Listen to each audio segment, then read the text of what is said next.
नमस्कार दोस्तों, मैं आपका होस्ट चाणक्य आज फिर से एक नई वीडियो के साथ उपस्थित हुआ हूँ। आज हम जो वीडियो देखने वाले हैं वो है प्राइम मिनिस्टर इमरान खान, जो प्राइम मिनिस्टर पाकिस्तान के इमरान खान, वो एड्रेस कर रहे हैं अपने नेशन को यानी कि पाकिस्तान को। जो टीएलपी तहरीक लब्बैक पार्टी का जो मसला चल रहा है उसके चलते तो हमने पिछले जो वीडियोस बनाए थे, पिछली 3 वीडियोस, वो थी मेजर गौरव आर्या की जो विश्लेषण था जो टीएलपी इश्यू अभी चल रहा है पूरे पाकिस्तान में उसके ऊपर, और उस पर मैंने भी अपना विश्लेषण दिया। तो आज की वीडियो बहुत ही इंटरेस्टिंग इसलिए होने वाली है क्योंकि पाकिस्तान के प्राइम मिनिस्टर इमरान खान खुद स्वयं आज अपने नेशन यानी पाकिस्तान से एड्रेस करने वाले हैं। अब वो क्या बातें बताते हैं वो बहुत ही इंटरेस्टिंग होने वाली है क्योंकि रियासत मदीना के पहरेदार वो तो गुस्ताखे रसूल फ्रांस को मदद कर रहे थे, एक तरह से एक कवरिंग फायर ही दे रहे थे। उन्होंने तो कोई कोशिश नहीं की कि जो फ्रांस के डिप्लोमेट्स हैं उसको वापस भेजा जाए। तो अब उस सब के बारे में प्राइम मिनिस्टर इमरान खान क्या बोलते हैं, तो आइए सीधे वीडियो की ओर चलते हैं और फिर उस पर मैं अपना विश्लेषण दूंगा।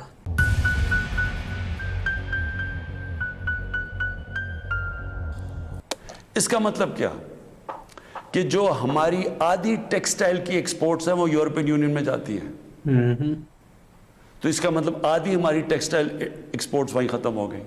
इसका मतलब बेरोज़गारी, फैक्ट्रियां बंद हो जाएंगी। और उसके आगे क्योंकि आधी हमारी मेन एक्सपोर्ट टेक्सटाइल है, जब टेक्सटाइल आधी रह जाएगी एक्सपोर्ट, हमारे रुपए के ऊपर प्रेशर पड़ेगा, रुपया गिरेगा, महंगाई बढ़ेगी, गुर्बत बढ़ेगी। तो नुकसान हमें होगा, फ्रांस को कोई नुकसान नहीं होने लगा।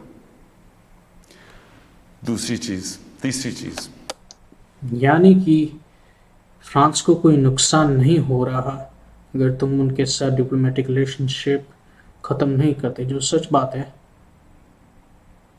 पर तुम इसलिए डिप्लोमेटिक रिलेशनशिप ख़त्म नहीं करना चाहते क्योंकि तुम चाहते हो कि पाकिस्तान की इकोनॉमी सस्टेन रहे, यानी कि उसकी इकोनॉमी पर कोई आंच ना आए और वो मतलब डाउनफॉल में ना चली जाए। ये तुम्हारा मकसद है डिप्लोमेटिक रिलेशनशिप ख़त्म नहीं करने का।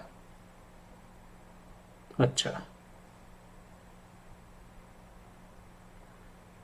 पर तुम ही तो कहते हो कि तुम्हारा मुल्क बना था इस्लाम के नाम पे, तो तुम्हारे लिए तुम्हारा जो मुल्क जो इस्लाम के नाम पे बना था, तो तुम्हारे लिए नबी नंबर 2 पे आते हैं और तुम्हारा जो गेन करना है, तुम्हारी ज़िंदगी, तुम्हारी जो पर्सनल चीज़ें हैं तुम्हारी ज़िंदगी की, वो सबसे पहले आती है नबी से पहले। क्योंकि अगर कोई मुल्क इस्लाम के नाम पे बना है तो उसके लिए तो नबी के अलावा कोई और चीज़ हो ही नहीं सकती ना भैया। अगर कोई नबी की गुस्ताखी करता है इसका मतलब सीधा सीधा है कि भैया ये इस्लाम का मुल्क है और यहाँ पे कोई नबी की गुस्ताखी नहीं कर सकता। अगर कोई किसी मुल्क ने किया है तो तुम भैया निकलो हमारे मुल्क से। मतलब फ्रांस के लोग, जिन लोगों ने नबी की गुस्ताखी की है, वो लोग आज भी पाकिस्तान में हैं। Think about it. मतलब तुम नबी की गुस्ताखी करके फिर भी तुम पाकिस्तान जो इस्लाम के नाम पे बना था मुल्क, उसमें तुम रह सकते हो, और ये इमरान खान कर रहा है। बताइए, तो काहे का इस्लाम का मुल्क भैया, काहे का उम्मा, काहे का नबी, यही तो होगा। मतलब मैं कोई गलत बात नहीं कहना चाहता नबी के बारे में, पर इसेंशियली ये इमरान खान तो यही कह रहा है कि हमारे लिए नबी कोई मायने नहीं रखता, हमारे लिए तो इकोनॉमी मायने रखती है, नबी से भी ऊपर इकोनॉमी है। वाह। अब हमने इसके ऊपर जब ये हुआ तो मैं पहले ज़रा आपको थोड़ी तफसीर पीछे बता दूं। ये हम 2-2.5 महीने से लगे हुए थे। हमारी गवर्नमेंट टीएलपी से मुज़ाकरात कर रही थी। हम उनको यही चीज़ें समझा रहे थे कि इससे नुकसान हमें होने लगा है, उनको नुकसान नहीं होगा, हमारी अवाम को नुकसान होगा। मुज़ाकरा चलते जा रहे थे, उन्होंने कहा जी असेंबली में रखो, और असेंबली जो फैसला करती है, हमने फैसला किया ठीक है हम असेंबली में ये रखते हैं। लेकिन हम फिर देखना शुरू किया कि इनकी मोबिलाइजेशन नीचे हो रही है, इनकी तैयारियां हो रही हैं इस्लामाबाद आने के लिए। एक तरफ मुज़ाकरात चल रहे हैं, एक तरफ इस्लामाबाद आने की तैयारियां हैं। फिर अभी मुज़ाकरात चल रहे हैं और हमने ये फैसला किया हुआ था कि हम असेंबली में रखेंगे इस इशू को, तो पता चला कि उन्होंने पहले अनाउंस कर दिया कि जी अब तो फ्रांस का अगर एम्बेसडर आप वापस नहीं भेजेंगे तो हम सारे इस्लामाबाद में धरना देंगे। भैया तुम मुज़ाकरात की बात कर रहे हो, पर ये, और तुमने खुद ही कहा कि ये 2-2.5 महीने से चल रहा है, तो मतलब तुम्हें उतने समय में तुम्हें इतना टाइम नहीं मिला कि तुम वो बात असेंबली में उठाओ। तुम्हें पता है कि ये टीएलपी के लोग कितने खूंखार है, कितने मतलब यू नो जिनके ऊपर जुनून चढ़ चुका है नबी का, वो कितने खूंखार हो सकते हैं, और वो कितनी मतलब दहशतगर्दी फैला सकते हैं पूरे पाकिस्तान में, स्पेशली लाहौर में। तो जैसे हम देख ही रहे हैं कि क्या सब चल रहा है, और फिर वो इस्लामाबाद आके तुम्हारे कैपिटल को मतलब घेर लेंगे। और तुम्हें पता है कि ये पाकिस्तान में बार बार होता है, बार बार ये चीज़ें होती है, उसके बावजूद तुम टाइम मांग रहे थे, तुम समय मांग रहे थे कि किसी तरह से ये लोग भूल जाए ये बात को, ना असेंबली में उठे और सब कुछ तहस महस हो जाए, मतलब कि ख़त्म हो जाए। पर ऐसा कुछ हुआ नहीं, क्योंकि मतलब ये लोग तो तुम्हारे ही पाले हुए लोग हैं। ये जो तुमने कट्टरवादी लोग रखे हैं, ये जो मौलाना अजहर मसूद है और ये सब जो टेररिस्ट है, उन्हीं के मतलब रिलेटिव से, एक प्रकार से उन्हीं के तो टट्टू है सब। तो यार तुम मुल्क को बचा ही नहीं सकते जब तुम्हारा मुल्क इस्लाम के नाम पे बना है। इस्लाम और मुल्क, ये दो चीज को तुम्हें सेपरेट करना पड़ेगा। पर अगर तुम्हारा मुल्क ही इस्लाम के नाम पे बना है, तो कहाँ से तुम्हें लगता है कि ये जितने भी मौलाना मौलवी है वो तुम्हें छोड़ने वाला है?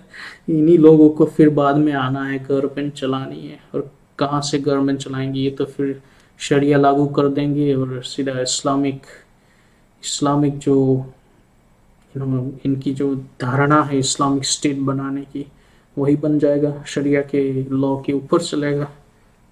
तो ये उसके बाद ये हमारी बातचीत टूटी। उसके बाद फिर ये अरेस्ट हुए। अब मैं सिर्फ आपको बताना चाहता हूँ कि इससे अब तक हुआ क्या है हमारे मुल्क में। ज़रा देख लें कि हमने अपने आप को कितना नुकसान पहुँचाया। अब तक 40 पुलिस की गाड़ियों को जला दिया गया है, लोगों की प्राइवेट प्रॉपर्टी के ऊपर कई लाखों करोड़ों रुपए का नुकसान हुआ है, 4 पुलिस वाले शहीद हुए हैं, 800 से ज़्यादा पुलिस वाले ज़ख्मी हुए हैं। पहले दिन जब शुरू हुआ तो तकरीबन 100 सड़कें ब्लॉक कर दी। उससे जो आवाम को नुकसान हुआ, उससे कई जो ऑक्सीजन के सिलेंडर्स नहीं जा रहे थे, बेचारे जो कोरोना के मरीज़ हैं, उनमें अमवात हुई। और फिर बाहर से कूद पड़े लोग, हमारे पाकिस्तान के दुश्मन। अभी तक हमने जो 4 लाख ट्वीट्स को एनालाइज किया, उनमें से 70% फेक अकाउंट से थी। अच्छा। मसलन प्रोपेगेंडा, जिस तरह यूरोपियन यूनियन की डिसइंफॉर्मेशन लैब ने जब बताया कि हिंदुस्तान की कुछ 600 साइट्स हैं, फेक साइट्स, मीडिया साइट्स। इसका तो एक्सपोज पहले से ही कर दिया है मेजर गौरव आर्या ने कि ये जो EU डिसइंफॉर्मेशन लैब है वो खुद ही फेक है, वो पाकिस्तान का बनाया हुआ है, वो एक प्रोपेगेंडा चलाता है। मतलब डेफिनेटली उसके अंदर जो काम करने वाले हैं वो सब के सब गोरे शक्लें हैं, उनको मतलब हायर किया गया है। मतलब अगर पाकिस्तान को प्रोपेगेंडा चलाना है तो ऑब्वियसली वो करोड़ों के रुपयों में उसमें इन्वेस्ट करेगा, और फिर अगर करोड़ों इन्वेस्ट कर रहा है तो फिर वो गोरी शक्लें तो लगा ही सकता है और फिर वो इंडिया के बारे में आलतू फालतू बातें लिखेगा। तो इसके बारे में तो पहले से एक्सपोज हो चुका है। और यहाँ पर भी ये इमरान खान मतलब क्या चीज़ है यार, तुम्हें हिंदुस्तान ही बार बार याद आता है। अगर तुम्हारे मुल्क में कुछ हो रहा है, टीएलपी तुम्हारे मुल्क का, पुलिस तुम्हारे मुल्क की, आर्मी तुम्हारे मुल्क की, तुम हो प्राइम मिनिस्टर पाकिस्तान के, ना कश्मीर के ना हिंदुस्तान की, तो फिर तुम्हें हिंदुस्तान इंडिया को बीच में लाने की कहाँ ज़रूरत है। ये दिमाग से पैदल लोगों का क्या करे। जिससे वो फेक न्यूज और प्रोपेगेंडा कर रहे हैं पाकिस्तान अच्छा के खिलाफ। अच्छा। तो यहां भी हमें पता चला कि 380 फेक ट्वीट्स कैसे हो सकते हैं? अगर कुछ लोगों ने ट्वीट किया है, अगर 70% फेक ट्वीट्स है, इसका मतलब है कि जो भी ट्वीट हुई है वो कॉपी वाली ट्वीटें हुई है। यानी कि किसी एक ने ट्वीट किया और फिर 300-400 ट्वीट्स उसी की कॉपी बना के दूसरे अकाउंट्स के की गई है, राइट। तो फिर 70% कैसे फेक ट्वीट्स हो सकती है? मतलब ये आंकड़ा मुझे समझ में नहीं आता। समझ में आता अगर 10-20% अगर फेक ट्वीट्स हैं भी, तो वो आंकड़ा कुछ समझ में। 70% मतलब ट्विटर क्या कर रहा है भैया? ट्विटर के प्लेटफॉर्म के ऊपर इतनी सारी फेक ट्वीट्स हो रही हैं, ट्विटर कुछ नहीं कर रहा। वाह, मतलब कहाँ से ये आंकड़े लाते हैं और सुनते हैं। हिंदुस्तान के इंडिया के ग्रुप थे जो कि व्हाट्सएप से फेक न्यूज चला रहे थे कि अच्छा। सिविल वॉर हो गई पाकिस्तान में। हाँ, ये बात हमारी तो है। पॉलिटिकल पार्टीज, ये बात तो है कि हिंदुस्तान ने ये बात की है कि सिविल वॉर हो गई, और सिविल वॉर तो चल रही है भैया। अगर कोई पार्टी ये तुम्हें मतलब धमकी दे रही है कि हम तुम्हारी कैपिटल इस्लामाबाद को घेर रहे हैं और सब कुछ बंद कर देंगे तुम्हारी कैपिटल को घेर के, और फिर मुझे लगता है कि ज़्यादातर लोग फ्रांस की जो एम्बेसी है वहाँ पे जाके तबाही मचाना चाहते हैं। तो मतलब ये सिविल वॉर नहीं है तो और क्या है भैया? कभी सुना है कि हिंदुस्तान में किसी पार्टी ने या किसी भी ऑर्गेनाइजेशन ने दिल्ली के कैपिटल में जाके ये सब तबाही मचाई हो, एक्सेप्ट फॉर जो अभी ये फेक किसानों ने किया था 26 जनवरी के दिन? उसके अलावा ऐसा कुछ नहीं हुआ अभी तक। और उन्होंने भी किसी एम्बेसी पे अटैक नहीं किया, ना ही इंडिया की पार्लियामेंट पे अटैक किया। उन्होंने मतलब कुछ करना था, कुछ दिखाना था, तो वो लाल किले पे चढ़े गए। मुझे अफसोस से कहना पड़ता है कि वही JUI जो फजल रहमान की पार्टी, वो भी बीच में शामिल हो गई कि किसी तरह गवर्नमेंट को डिस्टेबलाइज करें, मुल्क को नुकसान पहुंचाए। तुम्हें तो निकलना ही है। अब इनसे मैं पूछता हूं कि जब ये सलमान रुश्दी ने किताब लिखी थी तो नवाज शरीफ तो पहली दफ़ा प्राइम मिनिस्टर बने थे, कितनी उन्होंने स्टेटमेंट्स दी थी, कितनी दफ़ा उन्होंने किसी फोरम में कहा था। अच्छा, तो ये आदमी परेशान इसलिए हैं क्योंकि पिछले जो प्राइम मिनिस्टर बने थे उनको इतनी गालियां नहीं दी गई थी जितनी गालियां इस आदमी को दी जा रही है अभी। और जितना नुकसान या जितना तबाही इसके प्राइम मिनिस्टर रहते पूरे पाकिस्तान में हो रही है, उतनी तबाही नवाज शरीफ के रहते, जो पहली बार प्राइम मिनिस्टर बना था, उसके रहते नहीं हुई थी। तो ये उसकी सबसे बड़ी परेशानी है कि इस तबाही के चक्कर में उसको प्राइम मिनिस्टर से निकालना दे। तो मतलब सत्ता बहुत प्यारी है इस आदमी को, यही ये दिखाना चाह रहा है, बेचारा दुखी आदमी। कि इसने बड़ा गलत काम किया, मुसलमानों के दिलों को तकलीफ पहुंचाई है। कितनी दफ़ा किसी भी मुसलमान हेड ऑफ स्टेट ने किसी इंटरनेशनल फोरम पे इस पे बात की थी, तो आज इनके साथ मिल गए हैं सिर्फ इंतशार फैलाने के लिए। देखें, अब ये मैंने आपको बताया कि एक अप्रोच है कि अपने मुल्क में मुजाहरे करो, अपने मुल्क को नुकसान करो, कोई फ़र्क नहीं पड़ता फ्रांस को, अच्छा एम्बेसडर वापस भेज दो, कोई फ़र्क नहीं पड़ता। अब ये सुने कि मेरी अप्रोच क्या है। अच्छा, बताइए। मकसद तो हमारा एक ही है। हम क्या चाहते हैं कि हम ये चाहते हैं कि ये जो हर थोड़े सालों के बाद हमारे दिलों को तकलीफ पहुंचाई जाती है, इसकी दूसरी अप्रोच क्या है, ये अब सोल्यूशन क्या है? मेरी अप्रोच क्या है। हाँ।